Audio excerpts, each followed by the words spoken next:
Earlier this year, I spent 3.5 months in India, mainly solo traveling.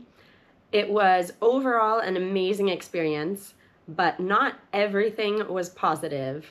There was one police incident and, some other things that happened throughout 3.5 months.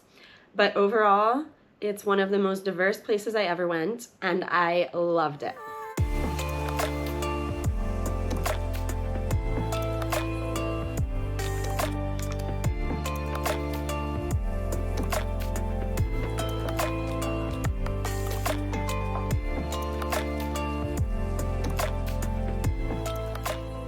Okay, so just to start this, I would say that I consider myself a pretty experienced traveler, solo traveler.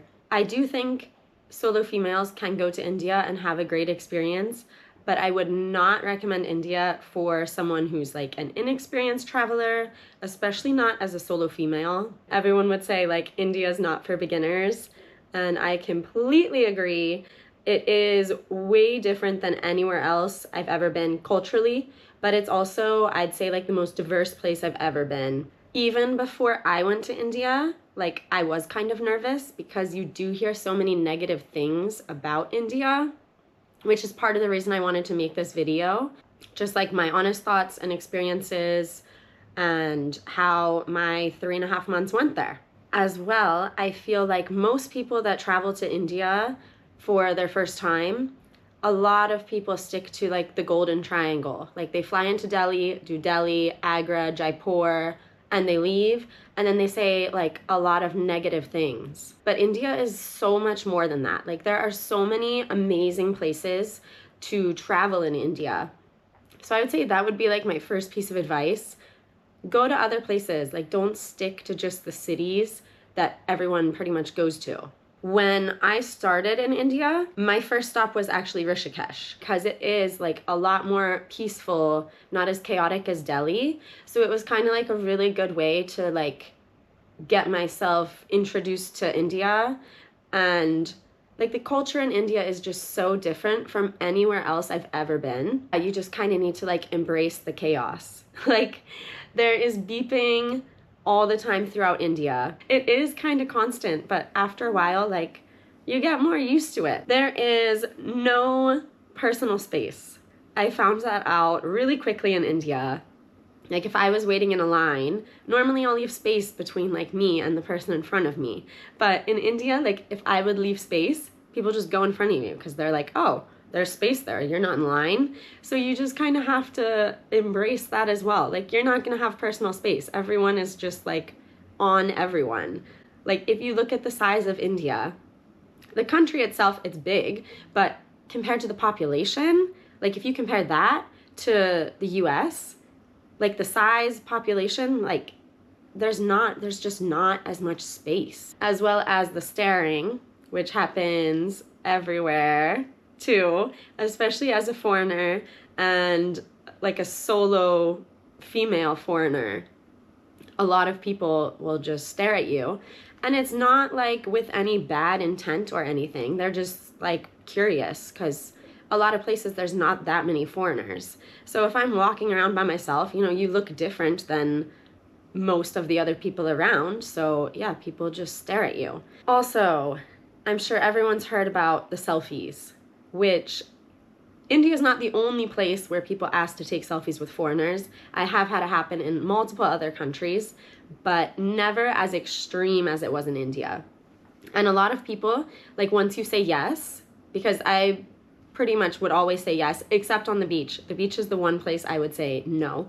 But usually I'll say yeah, sure. And then some people, they try and keep going and then pass the friends so everyone gets a selfie. And after a while, you just kind of have to be okay, I'm going somewhere, guys, last picture, done. And I feel as long as you're firm with saying no, I never had any issues with people continuing to harass me, really. Yeah, it wasn't after a while, especially if you are short on time and you're trying to get somewhere or you have something you're trying to accomplish and people keep asking, so it can kind of get overwhelming. But like whenever I was firm and just like, okay, no, I'm done, I'm going on my way, like it ended. So I didn't really have any like terrible issues with selfies. But like I said, India is not the only place where that's happened to me. There's a lot of places you can travel where it's not going to happen. India is not one of them. You will definitely, as a foreigner, get asked for selfies in India. But if you don't want to take selfies, just say no and leave. Like if they don't listen to no, just don't even respond anymore, which I found that as well.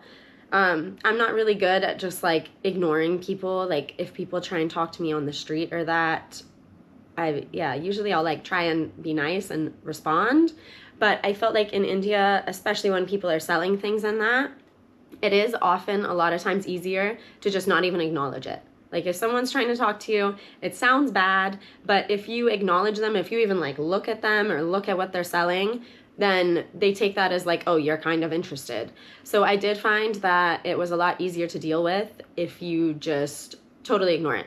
You know, I'll like put my headphones in, like just pretend I don't hear anything, just walk on my way. And I do feel like that kind of mentality stops you from having to deal with so much of that, like what could become like harassment if you entertain it.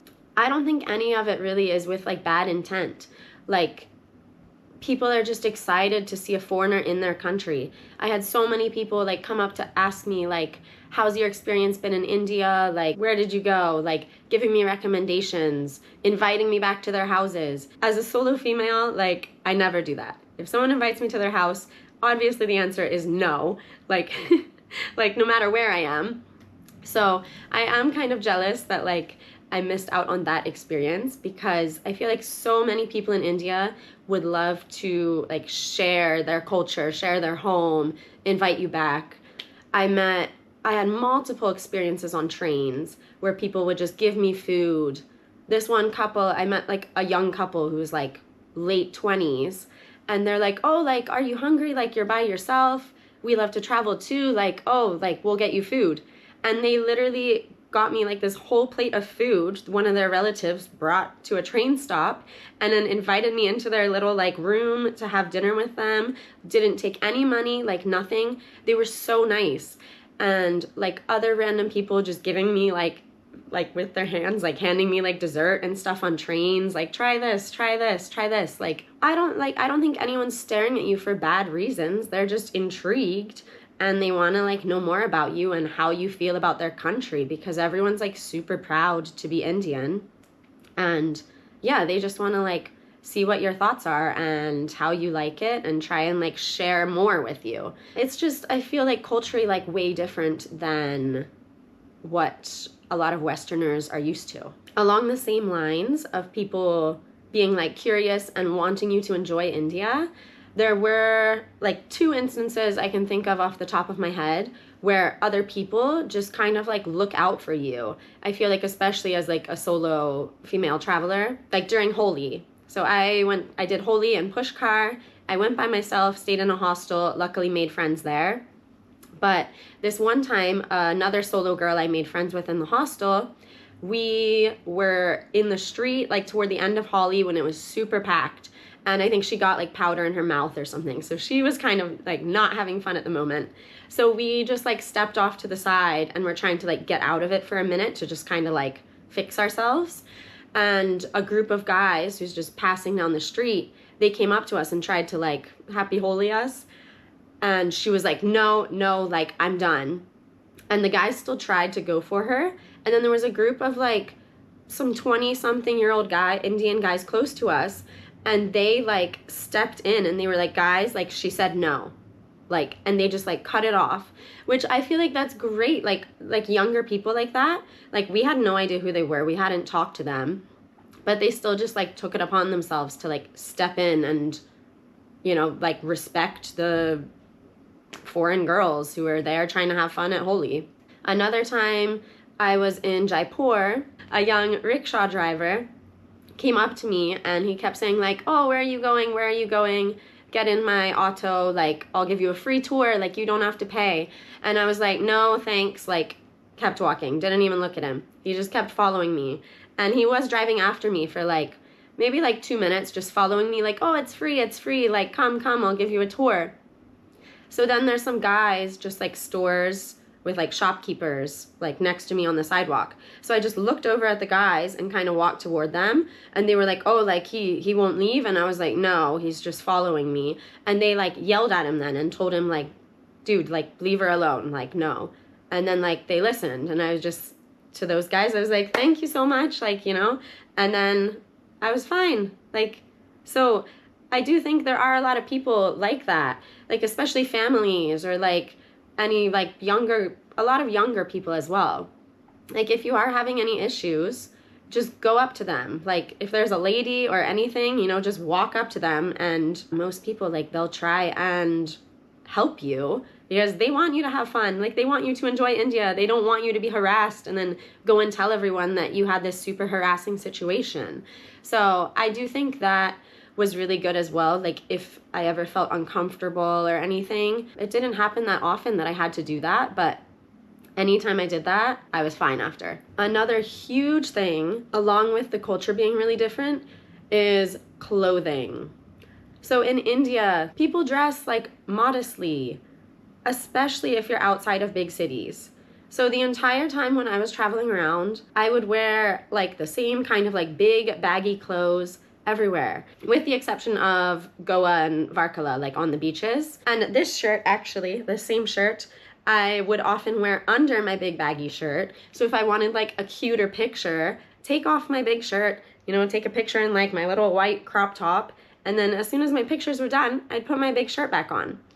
And I feel like even just that helps so much with stopping like a lot of the stares or selfies or people being creepy. So I do feel like that's one of the best things you can do to, I guess, say like, be like creeped on less, is just to be covered. You know, wear like loose clothes, don't wear something tight, no cleavage, like just dress modestly, not tight and not showing skin. Along with that too, when I was in India, I went to a lot of gyms. I never had a bad experience at all in the gym. Everyone was just super respectful, I guess because I was there and like lifting by myself while I was traveling. As well, I did spend combined maybe like 10 days on beaches. But whenever I went to the beach, I would wear a bikini and I would be laying there by myself. But I did have multiple people come up to me on the beach and ask for selfies.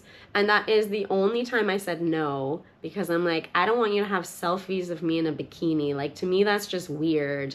But there were lots of other girls in bikinis, most of them not solo. In Goa, I laid on the beach. I was drinking a beer while I was laying on the beach in Goa, and no one bothered me. Like, I had a great time. I love Varkala, was one of my favorite places in India. Like at sunset, there's dozens and dozens and dozens of people on the beach. And like, yeah, I'm there in a bikini, just chilling on the beach. And I never felt unsafe at all, especially while solo traveling India. You have to have a lot of like, not really rules, but you just have to be like smart about traveling. Like I would never walk around alone at night. If I was taking a bus, like I would always check the bus times or train times so that I wouldn't be arriving in the middle of the night. Never went back to anyone's houses or anything weird like that. By sticking to even just those few like basic kind of rules, just to be like smart about traveling, I didn't have like issues really. I do feel like logistics in India can be pretty taxing. I only took one flight from Delhi down to Chennai, but other than that, like everywhere I went was just buses and trains that I booked everything myself, either on Redbus or Make My Trip. I stayed in a mix of like cheap hotels and hostels. The hostels I stayed in India, it was like the best. Like you can meet other people solo traveling. There's tons of Indians traveling India. They give you like so many great recommendations. So many people were like, oh, if you end up in this city, like let me know, that's where I live. I can like give you recommendations. I do recommend staying in hostels in India. Also because some of them were so cheap, like maybe I think some in like Rajasthan were like $3 a night. The hotels, you had to be a little more like, do a little more research before booking hotels. My like hotel booking policy was I would find something on booking.com that was like cheap and had good location ratings. And then I would read the reviews. And as a foreigner, I tried to make sure it had at least like a couple of reviews from foreigners. And then I would double check it on Google Maps, make sure the place existed, also that it had reviews, hopefully at least a couple by foreigners. And then after double checking between both booking and on Google Maps, then I would book the place. Because I have heard of like bad stories, fake reviews, things like that in hotels. But honestly, all of my hostel experiences were pretty great. And most of the hotels I booked as well, like I would recommend in cities, like when you're moving around within a city. In Delhi, I loved the metro. Like the Delhi metro is great, but I feel like more with like auto drivers and that. Like most of the places where you can get Uber, it has an option on Uber to call an auto. And then you just have like the little like auto rickshaw, but on Uber, which I totally recommend 100% if they have that option, because if it's on Uber, like A, you can pay with your card, so you don't have to worry about cash, and then B, like you can literally like watch your trip. You know you're going to the right place. You can literally see if they go somewhere they're not supposed to go. Versus so many of the guys that just drive around like, oh, get in, get in, get in. If you have the option, like in the big cities and stuff, 100% have Uber, call your auto, call a taxi, whatever, through Uber. It's so much safer, like, and that's anywhere. That's not, I even do that here in Bangkok. I think I covered most of the things, except for my police incident, which I'll start off with a positive police incident. So when I went to Holi, there were so many solo female travelers in Pushkar at Holi. So we all kind of banded together. Me and I think like 2 other girls arrived there early in the morning when everything was first starting. And it was like 2 of us were taking selfies with a couple guys, and we're like, you know, whatever, happy Holi, like selfies. And the police were there because there were lots of police like all around for Holi. And the police officer like comes over to us and he's like, hey, like, are you girls okay? Like, you're comfortable with the selfies? And we're like, yeah, it's fine. Like, and it was totally fine. And the police officer was so nice. And he was like, okay, well, like, we're all over today for the event. Like, if you ever have an issue with anything or you feel uncomfortable, like, come find, like, any of the police officers. And first, I thought that was just amazing. Like, the fact that he, like, went out of his way to say that to us and to make sure that we were feeling comfortable with, like, the crowds already starting to gather. So that was really cool. So the actual police incident was, the police were great. The incident, not so much. So this is, I would say, the worst thing that happened to me in all of India. So I actually went to Agra toward the very end of my trip. So I'd already been in India for like 3 months when I made it to Agra. And I got off a bus from Jaipur to Agra and then called my auto on Uber to take me from the bus stop to my hostel. So he's driving along, and then we come to, like, I guess one of the main roads in Agra at that time. Like, it was already dark out, which, you know, I figured get to the bus station, auto to my hostel, I'm good. It was the only option to get there. So we come to this police barricade, and they say, oh, from here, it's a walking street. So the auto wasn't allowed to drive through. So the police told me as well, they're like, yeah, where are you going? And I, like, told them my hostel, and they're like, okay, yeah, you just walk down this street straight. It's like less than 10 minutes. I guess I just have to walk. So I have my big backpack on my back, a smaller backpack on my front, my side bag on my arm, and my phone in my other hand. And it was like well lit up. There were a lot of people out walking. Like, it was a really nice looking street. And a group of like 10-year-old boys come out and they start going, hello, hello. I feel like that happens a lot. Like, kids see you and they just say hello, and like, it's cute, you know? So I was like, hello, like, say hi back to them. And I keep walking. And literally like 30 seconds later, one of them came running up behind me and smacked my butt underneath my backpack. So I have literally 0 hands. Like, I have all my stuff. So I turned around and kind of like screamed at him. And then I couldn't really do anything else. So I keep walking. And then a minute later, same kid ran up again behind me, did the same thing. So obviously at that point, I was like, not happy.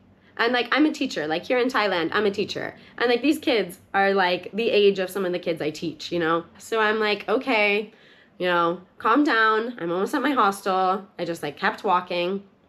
And then when I'm leaving the walking street, there was another police checkpoint, like on the other side from where it became like walking street to just like traffic again.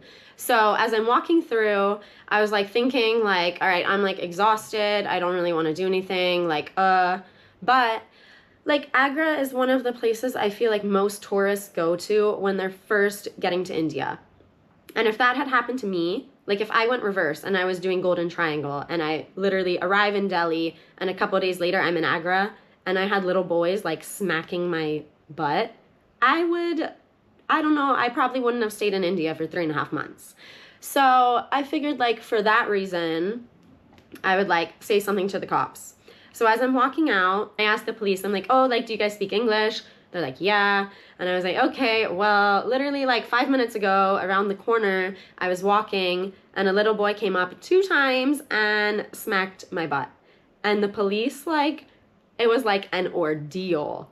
And they're like, we have to go right now, like take us to the kids, show us who it was. So they let me leave like my big backpack with them. I took my valuables and go walking back off with the police to try and find these like 10 little boys. So we get to the spot and all the kids are there. And I was like, yeah, he was wearing like this kind of hat and like this color shirt. So the police ran. They ended up grabbing 2 of them from the group and we all walked back to where I had left my backpack with the other police. And they had me sitting there on a chair. They called like one of the main police commander guys. No lie, there was a group of maybe like 30 men that were then like surrounding us because it was like me, these like little boys getting yelled at, like so many police officers and just everyone just like staring. And I did have like a couple people like come up to me and be like, oh my gosh, are you okay? Like, can we do anything? And I was like, no, I'm just like waiting for this main guy to get here. So he got there and he starts talking to me. He was so nice. And then I was like, yeah, I'm just going to my hostel. It's like 2 minutes from here. Like, I'm fine. I figured I would just take my stuff and go. And the head guy was like, no, like, we're going to drive you. So he puts me in the back of the police car. So I'm in the police car with like 3 cops and they have the lights on. And it was like, I've never been in the back of a police car before. So that was not very fun, but I know they were doing it just to keep me safe. So they drove me back to my hostel and the main guy was like talking to me like about my trip and he's like, where are you going next? Like asking me all this stuff. And I told him I was going to Varanasi. So he was like, oh, like I'm friends with like the main guy in the police there. Like, here's my card. If you have any issues at all, like call me. The whole sorting of the situation was kind of weird because they wanted to know what I wanted to happen to the kids, if I wanted them like arrested basically. So I had to write a written statement like, no, I do not want you to arrest these little 10-year-old boys. I just wanted you to scare them so the same thing won't happen to another tourist. The police handled it like really well. Like between that and the other police at Holi, like I thought the police in India were amazing. So yeah, the incident itself was unfortunate.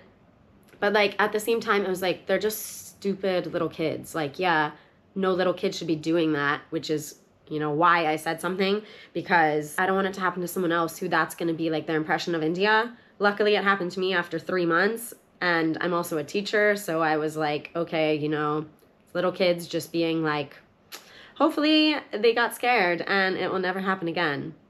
But yeah, so that was my police incident in India. And still, even though that happened, I will say overall, I had an amazing time in India. It is literally like the most diverse place I've ever been. Like there's so many cool places in India and so many more places I really want to go. Like everyone's telling me go to the Northeast. Really want to go to the Northeast, like Meghalaya, that whole area, Sikkim, AP, up to Ladakh. I'm hoping I can get to all of them at some point. There is a lot more bad things said about India than positive. But in my experience, like, I had a great time there. And if anyone has any questions, if any solo females need advice, or I don't know, whoever traveling, message me on Instagram. I usually try and reply to questions about traveling and stuff like that. Oh, but that is one bad thing. The amount of like hater comments from India is also unmatched anywhere else. I've never gotten so much hate ever. But what can you do? I don't know. There's also tons of great people. So yeah, that's it. Bye.